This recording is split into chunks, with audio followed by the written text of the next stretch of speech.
제목으로 하나님 말씀을 나누고자 합니다. 여러분, 오늘은 조금 덜 더우시죠? 네, 정말 감사한 환경이 되었습니다. 그래도 더위를 조금 이길 수 있는 이 시원한 상황 속에서 오늘 함께 하나님 말씀을 나눴으면 좋겠습니다. 더 많은 청년들이 이 자리에 나와서 함께 예배하고 싶고 또 적극적으로 오라고 말하고 싶은데요, 계속해서 코로나가 조금씩 확산이 되다 보니까 조심스러운 마음도 있습니다. 근데 그럼에도 이 자리에 또 나오셔서 함께 예배하는 여러분들을 너무 축복하고, 아직 온라인으로 함께하고 있는 분들에게도 동일한 은혜가 함께하기를 기도합니다. 저희가 계속 묵상을 하고 있어요. 큐티를 하고 있고 설교 부문도 큐티와 함께 연결이 되고 있습니다. 저희가 시편을 지나서 하박국을 지나서 이제 고린도 전서까지 왔습니다. 구약을 넘어서 신약으로 다시 온 거죠. 네, 그 중에 하필 고린도 전서를 보게 돼요. 제가 이 고린도 전서를 묵상하면서 다시 저에게 하나님 주신 마음은 뭐였냐면, 우리에게 너무도 익숙한 복음을 다시 되묻는 것이었습니다. 우리가 코로나를 뚫고 예배하고 이곳에 모여서 찬양을 하고 기도를 하고 말씀을 듣는 모든 행위의 이유가 복음이거든요. 근데 그 복음이 무엇인지 사도 바울이 고린도 교회를 향해 편지를 쓰면서 그 복음을 담고 있어요. 그 책을 저희가 함께 읽고 이 시간에 말씀을 들으려고 합니다. 그래서 오늘 복음 이야기 할 겁니다. 여러분, 긴장을 푸셔도 되고요. 복음을 아직 접하지 못하신 분들이 있다면 복음이 뭔지, 우리가 예배하는 이유, 교회가 모이는 이유인 복음이 무엇인지 함께 귀 기울였으면 좋겠습니다. 먼저 이 고린도 전서를 조금 이해할 필요가 있는데요, 고린도 전서는 제가 이야기한 것처럼 바울이 고린도에 모여있는 사람들, 에클레시아라고 불렸던 교회들을 향해서 쓴 편지예요. 고린도 지역에 모였던 사람들에 대한 편지죠. 그런데 고린도 교회 하니까 어마어마한 수를 예상하실 수도 있는데요, 고린도 교회 최대치로 잡아도 한 50명 정도 됐을 거라고 합니다. 그러니까 그 50명을 향해 쓴 편지예요. 그런데 50명이 모였으면 그냥 서로 다 좋고 딱 이 정도, 지금 저희가 모인 규모인데 그렇게 싸울 일 없을 것 같은데, 바울이 고린도 전서 후서, 장수로 해도 바울이 쓴 편지 중에 제일 많은 분량으로 썼어요. 합치면 로마서보다 많아요. 그러니까 편지를 이렇게 길게 썼다는 건 무슨 의미일까요? 할 말이 많은 거예요.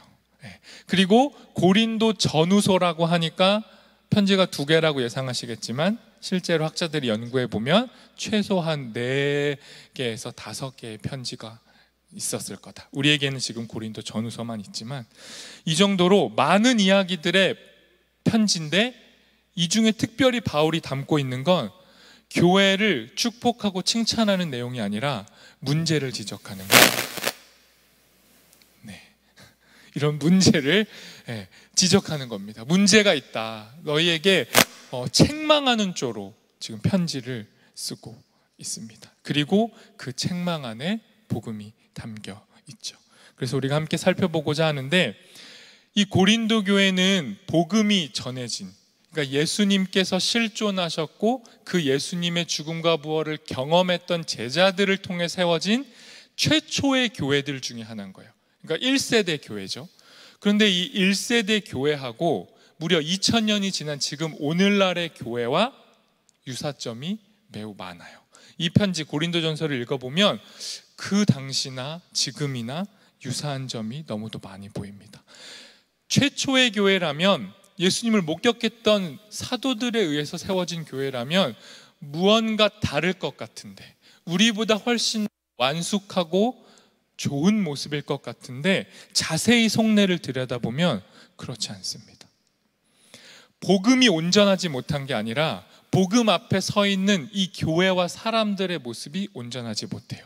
그들이나 우리나 동일합니다. 그래서 오늘 저는 왜 그들은 온전하지 못했고, 또 그런 온전하지 못한 자들에게 바울이 어떻게 복음을 전했고 그 복음의 능력은 무엇인지 살펴보고자 합니다. 네. 오늘 설교의 제목이 무엇을 자랑하고 계신가 였습니다. 여러분, 질문하겠습니다. 여러분, 뭐 자랑하면서 사시나요? 속으로 한번 생각해 보십시오. 내가 이건 내 자랑이다. 숨겨왔던 나의 자랑. 사실 나는 꽤 나름 외모가 괜찮다. 자신의 외모를 자랑하고 있다던가, 아니면 내가 티를 많이 안 냈지만 내가 지적 능력이 좀 뛰어나다, 혹은 우리 집안이 좀 괜찮다. 청년들 중에는 많이 해당이 없을 것 같긴 한데, 내가 좀 돈이 있다, 여러 가지 자랑이 있겠죠. 여러분, 굳이 꼭 자랑이라고만 표현하기는 그렇지만 우리의 자랑이 공유되고 있는 것이 있잖아요. SNS, 대표적인 거 인스타그램, 이런 수많은 사진들, 사실 뭐죠? 자신의 일상과 나의 존재를 자랑하는 거죠. 안 좋은 의미에서의 자랑이 아니라 자기를 표현하고 있는 거예요. 그러니까 우리 다 자기 자랑하면서 삽니다. 그런데 주의할 건 이 자랑이 우리를 속일 수 있어요. 우리가 선택하지 않은 풍요로움들은 감사하고 책임을 가져야 될 부분이 분명히 맞습니다. 하지만 우리가 우리에게 주어진 것들을 과신하거나 또 그것을 오롯이 나의 것이라고 생각하면서 과대하게 자기를 표현하면 그것은 지나친 자랑, 곧 교만이 되는 것이죠. 그러니까 바울은 오늘 이 고린도전서를 통해서 교인들이, 그리스도를 따르는 사람들이 그릇되게 자랑하고 있는 것들을 집요하게 집어내요. 너희가 지금 교회로 모여서도 자꾸 다른 이름을 자랑한다. 자꾸 헛된 것을 부풀려서 과시한다. 그런데 사실 교회가 자랑할 것은 단 한 가지, 예수 그리스도다라고 이야기하고 있는 것이죠. 예수님도 이렇게 얘기하셨어요. 내 보물이 있는 곳에 내 마음이 있다. 여러분의 자랑, 여러분의 보물이 있는 곳이 곧 여러분의 마음이 있는 곳이에요. 여러분 마음을 어디에 두고 사시나요? 여러분이 마음껏 자랑하고 싶은 것이 무엇인지 점검해 봤으면 좋겠습니다. 그리고 그것이 유일한 예수 그리스도가 아니라면 우리의 마음과 우리의 자랑을 조정할 필요가 있습니다. 네. 오늘의 26절 말씀 보도록 하겠습니다. 오늘 지금 고린도전서를 좀 살펴볼 건데요, 고린도 교회의 배경을 예측하게 해주는 말씀입니다. 우리 함께 한 목소리로 읽겠습니다. 형제 자매 여러분, 여러분이 부르심을 받을 때에 그 처지가 어떠하였는지 생각하여 보십시오. 육신의 기준으로 보아서 지혜 있는 사람이 많지 않고 권력 있는 사람이 많지 않고 가문이 훌륭한 사람이 많지 않았습니다. 여러분, 바울이 지금 약간은 비틀어서 비꼬듯이 말하고 있는 거예요. 너네가, 고린도 교인들, 너희가 자꾸 헛된 걸 자랑하는데, 누구는 지혜를 자랑하고 누구는 권력을 자랑하고 누구는 가문을 자랑하는데, 잘 봐봐, 너희들 원래 지혜 없었잖아. 너희들 원래 권력 없었어. 너희들 원래 가문이 훌륭하지 않았어 라고 틀어서 말하고 있는 거예요. 여러분, 그림을 보여드릴 텐데요, 고린도 교회가 어떤 교회냐면요, 저렇게 지금으로 치면 이탈리아 옆에 그리스 지역에 있지만 그 당시 로마 제국의 속국이었어요. 식민지였죠. 그리고 저 고린도를 지나서 로마가 제국으로 삼았던 아시아가 펼쳐지는 거예요. 그러니까 로마가 볼 때는 이 고린도가 딱 중간 지점이에요. 그러니까 지역으로도 굉장히 중요하고 군사적으로도 중요하고, 그래서 여기에 누가 많았냐면 퇴역한 군인들이 많이 상주했어요. 그러니까 저 지역에는 로마를 향한 충성심이 강한 사람들이 있어야 되는 거예요. 로마가 볼 때는 저기서 반란이 일어나면 안 되잖아요. 그러니까 충성심 강했던 퇴역 군인들이 모여 살던 곳이었고, 해방 노예들, 노예였는데 일정 기간이 지나서 해방이 된 노예들이 살던 지역이에요. 그러니까 처음 고린도의 시작은 미비했어요. 권력, 힘, 지혜는 없었던 곳이에요. 그냥 안 좋게 표현하면 2등 국민, 로마 제국의 2등 시민으로 불리던 사람들이 살던 곳이죠. 그랬던 저 지역이 점점점 갑작스럽게 부를 획득해요. 그러니까 한마디로 졸부들이 많이 나오기 시작하는 거예요. 왜냐하면 저 지역에 로마가 투자를 하기 시작했어요.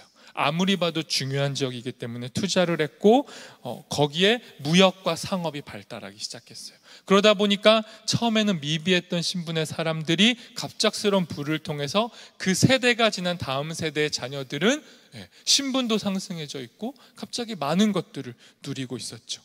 그래서 그때 등장했던 고린도 교회 문화가 뭐냐면 과시 문화예요.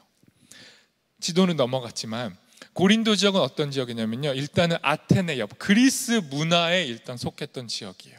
그러니까 그리스의 문화도 어느 정도 가지고 있고 로마의 문화도 어느 정도 가지고 있던 거예요. 로마의 문화와 그리스의 문화를 합치면 권력과 지혜거든요. 로마가 가졌던 권력과 그리스가 추구했던 지혜가 모두 다 고린도에 모여 있었어요. 그러니까 고린도에 살던 교인들도 자연스럽게 권력욕이 있고 지혜에 대한 욕심이 있어요. 그런데 이 당시의 지혜는 우리가 알고 있는 인물들, 소피스트들의 지혜인 거죠. 그러니까 이 소피스트 그림을 하나 더 보여드릴게요. 네. 이 소피스트들이 뭘 했냐면 다양하게 설명할 수 있지만 이 아고라라는 광장 혹은 우리가 포럼 하지만 이런 시장이나 광장에 모여서 저렇게 사람들에게 언변술, 웅변술, 수사학, 그러니까 말빨로 말을 잘하는 것으로 설득을 했어요. 그리고 그 설득을 하며 힘을 가졌고 그 힘으로 정치도 하게 됐던 거죠. 그러니까 저렇게 지혜자라고 불리는 사람들은 자신을 과시했어야 하고 표현을 했어야 해요. 그리고 사람들은 저 소피스트들의 과시에 매료되는 거죠. 나보다 말을 잘해. 그리고 그들을 후원하기 시작했어요. 갑작스러운 부를 저들에게 투자하는 거죠.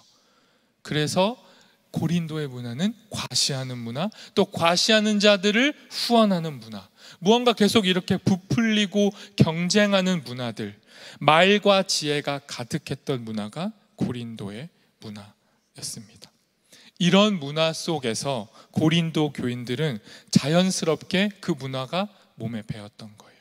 그리고 그 문화를 고스란히 교회에 가져와서 교회 안에서도 복음을 놓치고 세상의 문화를 자신들의 모습으로 드러내고 있었죠. 이런 상황에 다시 돌아와서 바울이 편지를 쓰는 거예요. 바울이 고린도 교회를 1년 8개월 동안 섬겼거든요. 에베소에서 넘어와서 고린도 지역에 와서 소피스들은 돈을 받으면서 후원을 받으면서 권력도 얻고 사람들에게 인정을 받았어요. 그런데 바울은 교회에게 돈을 받지 않았어요. 왜냐하면 고린도 교인들은 그 문화가 익숙해서 바울에게 돈을 주고 싶기도 했어요. 후원을 해서 이 바울을 자신들이 후원하는 사람, 그래서 뭔가 자신들의 몫을 가지고 싶었는데 바울이 돈을 받지 않고 사람들에게 스스로 자기가 자비량으로 섬기면서 이 고린도 교회를 1년 8개월 동안 전심으로 세워놓은 거죠. 그리고 다른 전도 지역으로 떠났어요. 그런데 바울이 떠나자마자 이 교회가, 복음으로 세워진 이 교회가 지금 다시 고린도의 문화에 편입이 된 거예요. 자꾸 자기를 거짓으로 자랑하고 과대해서 표시하는 이런 모습들 속에 바울이 편지를 쓴 거죠. 그리고 바울은 이들 복음으로 세운 교회가 다시 무너졌을 때 바울이 포착한 방법이 뭐냐면 다시 복음을 전하는 거예요. 혼을 내도 훈계도 복음으로 혼을 내는 거예요. 바울이 지금 다시 강조하고 있는 복음, 18절 말씀 보도록 하겠습니다. 18절 말씀 우리 함께 읽도록 하겠습니다. 십자가의 도가 멸망하는 자들에게는 미련한 것이요 구원을 받는 우리에게는 하나님의 능력이라. 여러분, 이 구절은 짧지만 작은 구절이 아닙니다. 바울이 엉망이 돼버린 교회를 향해서, 세속의 문화에 편승된 교회를 향해서 하고 싶은 말이 너무 많지만 무엇을 의지하겠냐고 했냐면요, 미련해 보이는 십자가의 복음을 붙잡겠다고 말한 거예요. 내가 너희를 책망하고 다시 깨울 건데 하나님의 능력인 십자가를 붙들겠다. 다른 걸 붙드는 게 아니라 십자가로 이 교회를 다시 세우겠다라고 이야기하는 거예요. 여러분, 그런데 잘 보셔야 됩니다. 여러분, 뭔가를 붙들었고 사람들을 이 세속의 문화로부터 건져내려면 굉장히 힘 있는 것을 가지고 와야 돼요.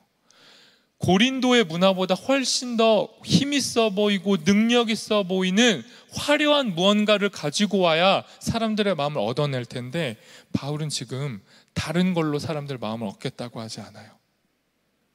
십자가가 하나님의 능력이라고 말하는 거예요. 여러분, 십자가는 얼핏 보면 전혀 능력이 아닙니다. 십자가는 그냥 수치고 저주예요. 그 누가 봐도 능력으로 보이지 않습니다. 그런데 바울이 이 십자가를 붙들겠다라고 이야기합니다. 그리고 더 나아가서는 이 십자가가 능력이래요. 하나님의 능력. 여기서 생각해 봤으면 좋겠습니다. 여러분, 십자가는 지금 능력이라고 말하고 있지만 우리가 생각하는 능력하고 달라요. 우리가 흔히 생각하는 능력은 뭐죠? 다른 사람 위에 군림하는 겁니다. 다른 사람을 매료하고 설득해서 끌어당기는 게 능력이죠. 더 심하게 말하면 다른 사람을 조종하는 게 능력입니다. 그런데 십자가는, 하나님의 능력은 군림하는 것도 아니고 조종하는 것도 아니고 그 사람 앞에 엎드리는 겁니다. 군림해서 그 사람의 마음을 얻는 것이 아니라 그 사람 앞에 엎드리고 그 사람을 위해 대신 죽는 것, 십자가에서 죽는 것이 하나님의 능력이라고 바울이 이야기합니다. 여러분, 예수님도 이 땅에서 사역하실 때 이 세속의 권력, 힘으로부터 유혹을 받으셨어요. 우리가 잘 알고 있듯이 사단이 예수님을 유혹했거든요. 그 유혹을 종합하면 뭐냐면요, 예수님에게 힘을 가지라는 거예요.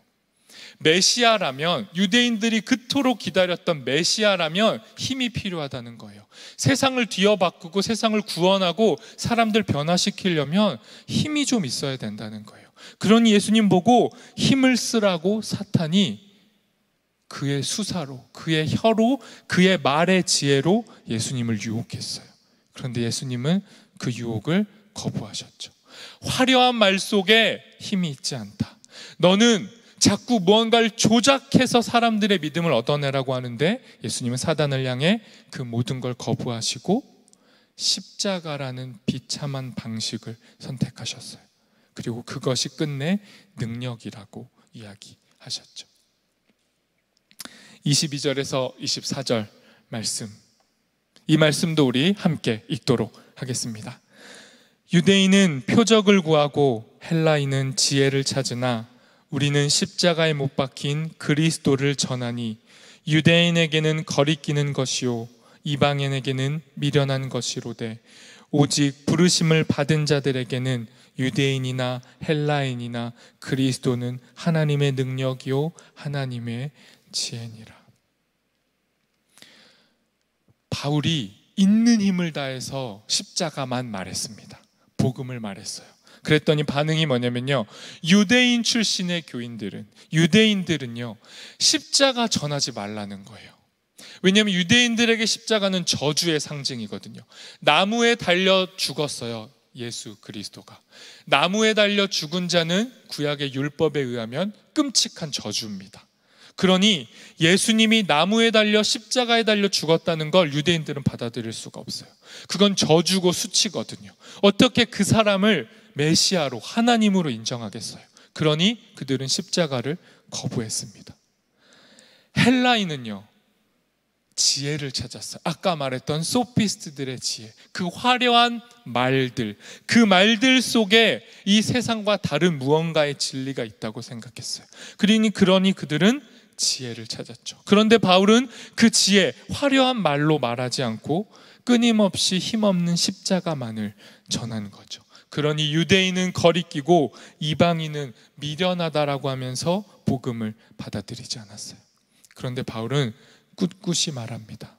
제일 약한 것, 제일 힘없는 것, 매력적으로 보이지 않는 그 십자가의 죽음이 하나님의 능력이고 그 죽음이 하나님의 지혜다라고 말했습니다. 이렇게 복음을 전해서 고린도 교회가 세워진 거예요.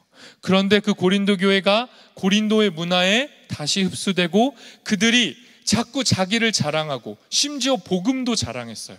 자기들은 복음을 소유했기 때문에 이제는 이 육신을 벗어나서 하나님 나라로 들어갈 수 있다라고 자부하고 자랑했습니다. 그런데 그들의 실제 모습, 자랑하는 것과 다른 그들의 모습을 바울이 이렇게 이야기합니다. 네, 우리 12절 말씀 세 번역으로 함께 읽겠습니다. 시작.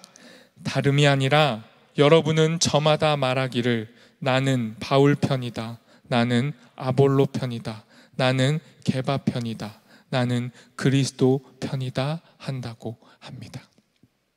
고린도 교회가 그렇게 끊임없이 자신을 자랑했지만 바울이 들은 소식에 의하면 고린도 교회는 철저하게 분열되어 있었어요. 하나님 안에서 하나고 한 몸이라고 고백해야 할 교회가 저마다 자기 편을 만들었대요. 누구는 바울 편, 누구는 아볼로 편, 누구는 게바, 베드로 편, 누구는 심지어 그리스도 편. 한 교회 안에 각각 자기 영역을 만든 거예요. 그리고 그 영역이 자신들을 대표한다라고 또 자랑하기 시작했어요. 우리는 바울한테 세례받았어. 우리는 바울을 따르는 사람들이야. 우리 리더가 바울이야 라고 자랑하는 거죠. 또 한쪽은 아니야, 우리 리더는 아볼로인데 엄청난 지혜가 있어. 소피스틀도보다 더 훨씬 더 뛰어나게 말을 잘해 라고 자랑하고요. 누구는 아니야, 우리는 수제자, 예수님의 1등 제자 게바, 베드로가 우리의 리더야 라고 말했고, 또 누군가는 다 필요 없어, 우리는 예수 그리스도의 직계 제자들이야 라고 자랑을 했다는 것이죠. 여러분, 왜 이렇게 갈기갈기 갈라졌을까요? 한 몸으로 복음에서 시작된 교회가 왜 이렇게 자꾸 자기들의 입맛에 맞는 편을 나누고 싸울까요? 여러 가지로 분석할 수 있습니다. 그런데 저는 이렇게 생각해 보고 싶어요. 이들은 지금 자기 자랑을 하는 문화에 살고 있거든요. 고린도는. 그러니까 뭔가 자기를 드러내지 않으면 존재감이 없어요. 그래서 자기를 표현하는 방식이 이런 거예요. 나는 든든하게 아볼로가 우리를 대표해, 바울이 우리를 대표해 라고 무언가 상징을 만들고 거기에 자기의 정체성을 부여한 거죠. 그런데 이 속내를 깊이 들여다보면요, 뭐가 숨겨져 있냐면 열등감이 숨겨져 있어요. 원래 2등 시민이었던 고린도, 식민지였던 지역에 살던 사람들인 거죠. 그러니 그들 안에는 결핍이 있어요. 부족함이 있어요. 근데 그걸 자꾸 다른 걸로 채우려고 해요. 복음을 접했으면서도, 복음 안에 지금 있으면서도 그 복음 안에서 또 무언가 자기를 대표해줄, 자신의 결핍을 채워줄 무언가를 찾고 있는 거죠. 그래서 서로 지금 자기 모습을 자랑하지만 동시에 자기 모습을 부끄러워하고 있는 거예요. 열등감에 사로잡혀 있는 거예요. 그리고는 자꾸 싸웁니다. 제가 볼 때는 어린아이가 떼쓰듯이 싸우는 거예요. 사실은 나 바울 편이야, 나 아볼로 편이야, 나 게바 편이야, 나 그리스도 편이야 라고 말하면서 뭐를 말하고 싶은 거냐면 고린도인들은 나 좀 봐달라는 거예요. 나 그렇게 열등하지 않아, 나 그렇게 부족하지 않아, 나 자꾸 막 뭔가 자랑하고 싶지만 사실 그런 거 자랑하지 않아도 내 있는 모습 그대로 좀 나 좀 봐줘 라고 떼를 쓰는 거죠. 서로가 서로에게 떼를 쓰는 거예요. 자기 좀 봐달라고. 그런데 안 맞아요. 이게 서로가 자기 소리만 내고 자기 주장만 하는 것이죠. 그러니 끊임없이 싸우고 또 싸우는 것입니다. 심리학자들은 이런 표현을 해요. 우리 안에는 두 가지 자기가 있대요. 하나는 안아주려고 하는 자기, 상대방을 안아주려고 하는 자기. 또 하나의 자기는 안기고 싶은 자기, 계속해서 안기고 싶은 자기. 어린아이가 엄마 품에 안기고 싶어하는 그 욕구가 여전히 강하게 있다는 거죠. 근데 이 안기고 싶은 자기가 강하면 강할수록 상대방을 안아줄 수가 없어요. 예수님도 우리에게 말씀하셨어요. 나를 따라오려면, 예수를 따라오려면, 제자가 되려면 이 자기를 부인하라고 했어요. 끊임없이 누군가에게 안기고 싶어하는 이 결핍을 채우고 싶어하는 나의 모습을 거부하라고 했어요. 그리고 누군가를 안아주는 자기가 되라고 예수님도 이야기하셨어요. 그리고 예수님은 말로만 하신 게 아니라 끊임없이 누구에게 안기려고 하고 떼를 쓰고 싸우는 우리를 향해 복음을, 스스로의 그 복음을 드러내셨는데, 그 복음이 뭐냐면 끝까지 안아달라고 하고 떼를 쓰는 그 아이를 훈육하고 혼내고 멀리하는 게 아니라 그 아이를 그냥 안아버리시는 거예요. 그런 여러분, 복음을 다시 정리하면 복음이 뭐죠? 떼쓰고 자기과시하고 거짓 자랑하는 우리를 혼내는 게 아니라 그냥 안아버리시는 게 복음입니다. 그 품으로 우리를 안으시는 것이 하나님의 방법이고 은총입니다. 바울은 고린도 교회에서 지금 이 복음을 전하고 있는 것이죠. 네. 여러분과 제가 이 바울의 복음, 십자가의 은총에 안긴 복음을 고백하고 있어요. 물론 이 중에 아직 복음을 모르시거나 그 품에 안기지 않았다라고 생각하는 분도 있을 수 있습니다. 그런데 여러분, 복음 안에 안기면요, 그냥 무조건 괜찮아지거나 전혀 다른 존재가 되지 않습니다. 고린도 교회는 분명히 구원받은 사람들이에요. 문제가 이렇게 많지만 바울이 편지를 시작하면서 1장의 1절부터 뭐라고 시작했냐면요, 이들을 혼내기부터 시작한 게 아니라 너희는 이미 구원을 받은 자들이다. 너희가 부족함 투성이지만 너희는 하나님 품에 여전히 지금도 안겨 있다라고 이야기하고 시작해요. 그런데 우리가 착각하면 안 되는 것이 복음 안에 안겼다고 해서, 구원을 받았다고 해서 끝난 게 아닙니다. 지금 저 그림처럼요, 구원을, 복음을 통해 얻는 구원을 여러 가지 비유로 표현을 하는데요, 그래도 그 중에 제일 유명한 게 이 표현이 아닐까 싶어요. 구원은 뭐냐면요, 저 배를 타고 가다가 배가 난파가 당한 거예요. 죄로 인해서 우리의 배가 무너졌고 우리는 다 저 바다에 빠져 있는 거죠. 혼돈의 바다에 다 빠져 있습니다. 그럴 때 구원은 뭐냐면요, 구명보트가 나타나서 그 바다에 빠진 사람들을 구출하는 거예요. 이게 구원이라고 묘사합니다. 그런데 여러분, 크게 보시면요, 저 구명보트에 건짐을 받았다고 해서 구원이 끝난 게 아닙니다.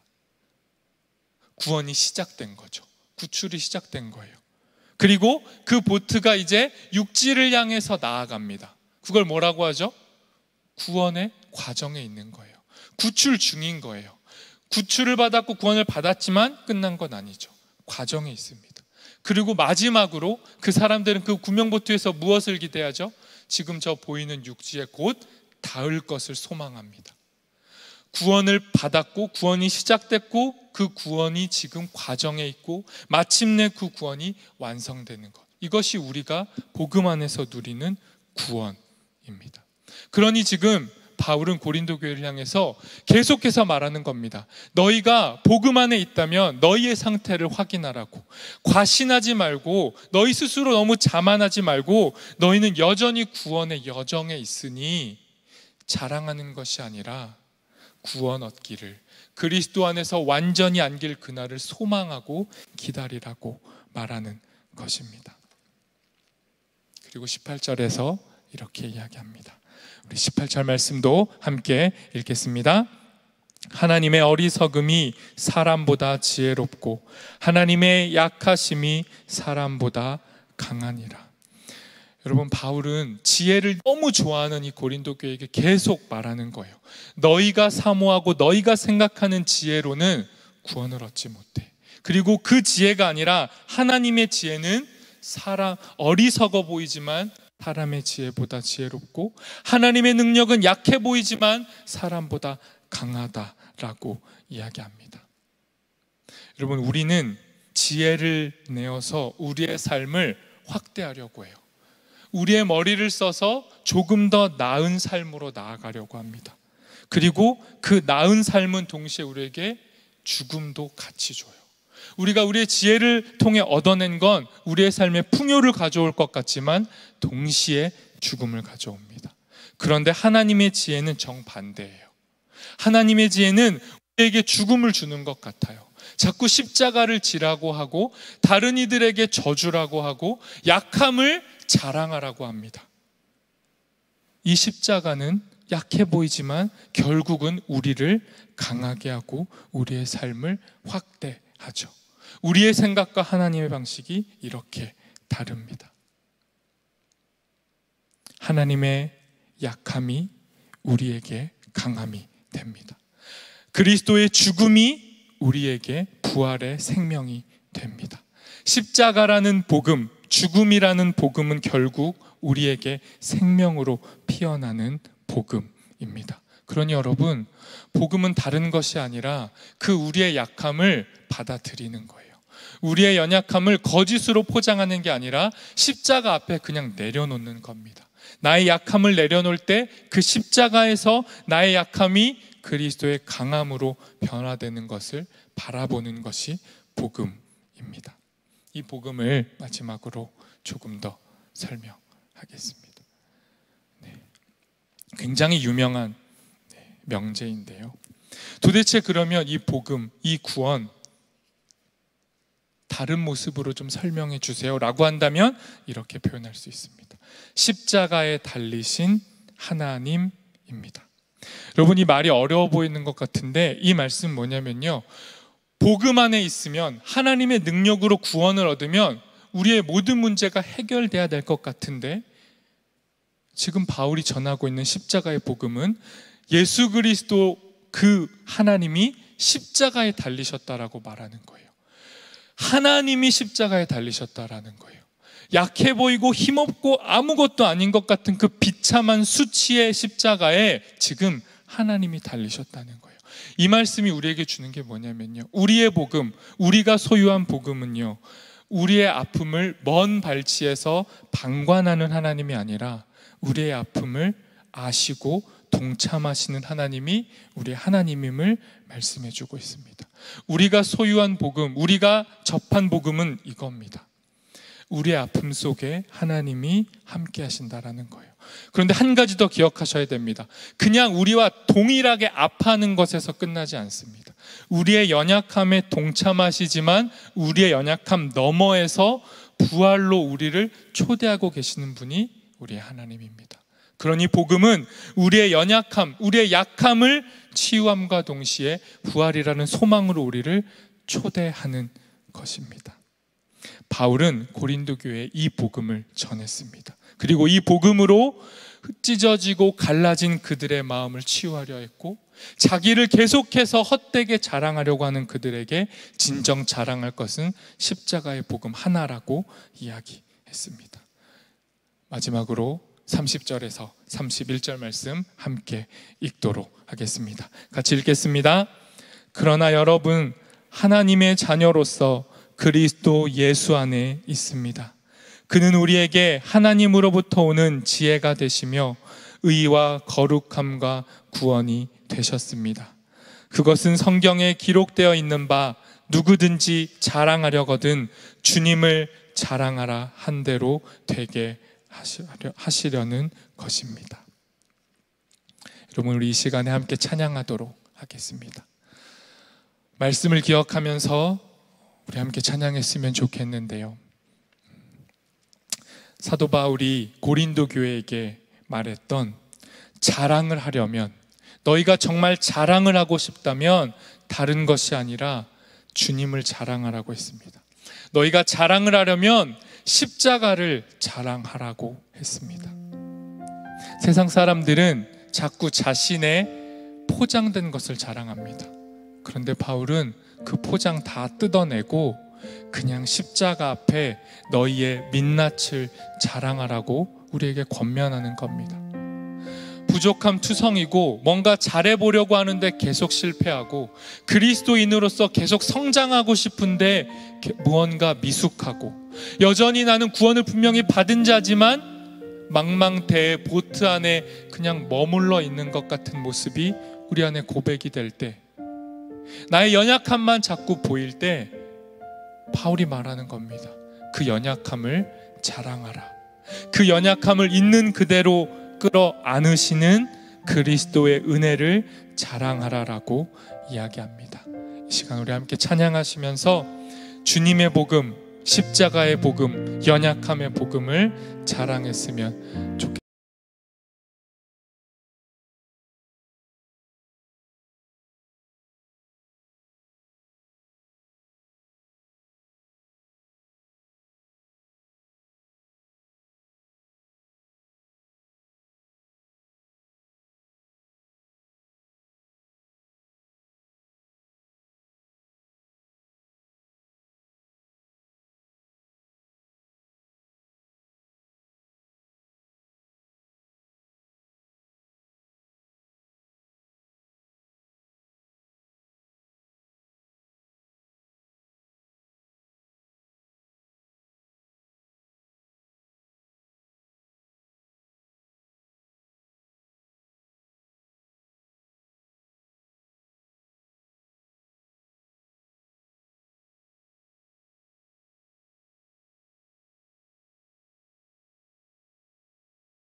이 시간 함께 기도하겠습니다.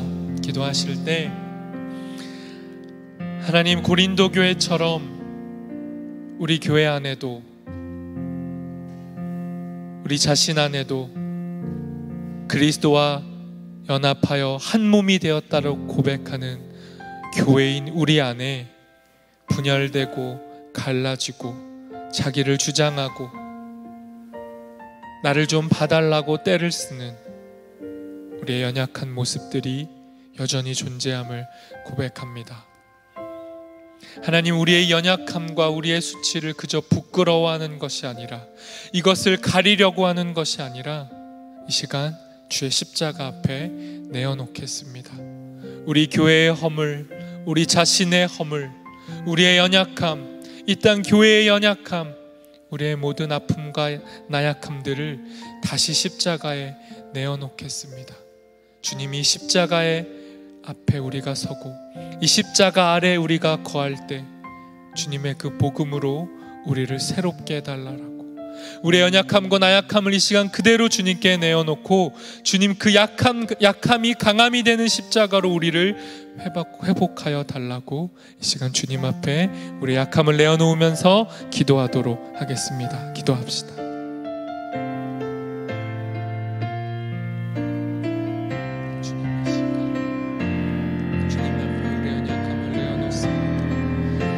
약할 때 강함이 된다라고 이야기하신 성령, 하나님, 우리의 있는 모습 그대로 내어놓는 것 부끄럽습니다. 하나님, 잘하고 싶고 조금 더 나은 모습이 되고 싶은데 여전히 거울을 볼 때 나에게는 연약함이 보인다면, 하나님, 부끄러운 내 모습을 자꾸 다른 무엇으로 감추려 한다면, 하나님, 우리의 노력과 수고를 포기하고 이 시간 주의 십자가 앞에 우리의 약함을 내어놓게 하옵소서. 주님, 그 모든 것을 가지고 나오라 하시는 주님, 우리를 처음부터 주님의 그 은총의 팔로 끌어안으셨고 주님의 품에 안김으로 우리는 구원을 얻었는데, 주님의 그 품을 망각하고 다시금 벗어나서 우리 스스로 구원 얻으려 한다면, 하나님, 이 시간 다시 십자가 앞에 서게 해주십시오.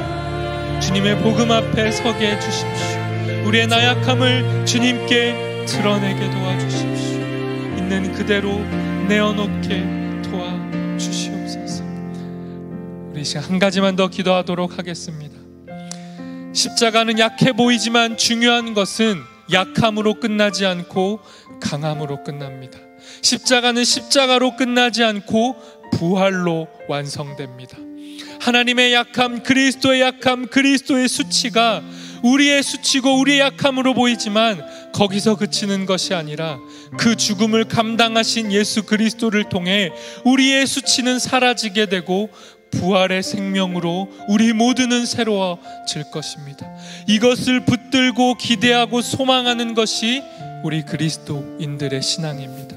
이 시간 기도하실 때, 하나님, 우리의 연약함을 주님께 내어놓았사오니, 십자가 앞에 우리의 나약함을 고백했사오니, 이제는 부활의 생명으로 주님의 강함과 주님의 지혜로 우리의 삶을 변화시켜 달라고, 그 주님의 부활 끝까지 소망하며 사는 우리 되게 해달라고, 마지막으로 함께 부활의 소망을 기대하며 기도하도록 하겠습니다. 기도합시다.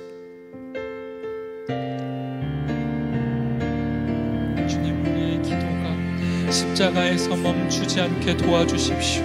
우리 청년들의 삶의 아픔과 슬픔이 십자가에서만 머물러 있지 않게 도와주십시오. 하나님, 십자가 앞에 감추지 말고 내어놓았다라면, 십자가를 통해 우리의 약함을 공감하시고 우리 아픔에 동참하시는 십자가에 달린 하나님을 우리가 신뢰한다라면, 하나님, 십자가가 결론이 아니라 주님의 부활의 생명으로 피어나는 그 아름다운 꽃이 우리의 결과되게 도와주십시오. 지금 우리의 삶의 현실은 십자가일지라도 마침내 부활로 꽃 피우게 될 것을 소망하게 도와주십시오. 주님, 복음에 사로잡힌 자들의 인생이 십자가에 멈추지 않고 부활로 완성되게 도와주십시오. 십자가와 부활의 복음, 참으로 그 온전한 복음 앞에 우리의 연약함들이, 청년들의 연약함들이 회복되도록 인도하여 주옵소서. 하나님, 오늘도 우리에게 말씀해 주시니 감사합니다. 바울이 고린도 교회를 향해 다시 그 나약해 보이는 십자가를 들고 그 십자가의 약함이 우리의 강함이 된다라고 외쳤던 것처럼, 하나님, 우리 교회에도 이 십자가의 복음이 다시 들리게 도와주옵소서. 이 말씀이 우리 청년들의 삶을 잡게 하시고, 이 말씀이 우리의 모든 연약함들을 숨기지 않고 드러내어서 우리의 약함을 강함으로 바꾸시는 주님의 은총을 경험하도록 인도하여 주옵소서. 예수님의 이름으로 기도합니다. 아멘.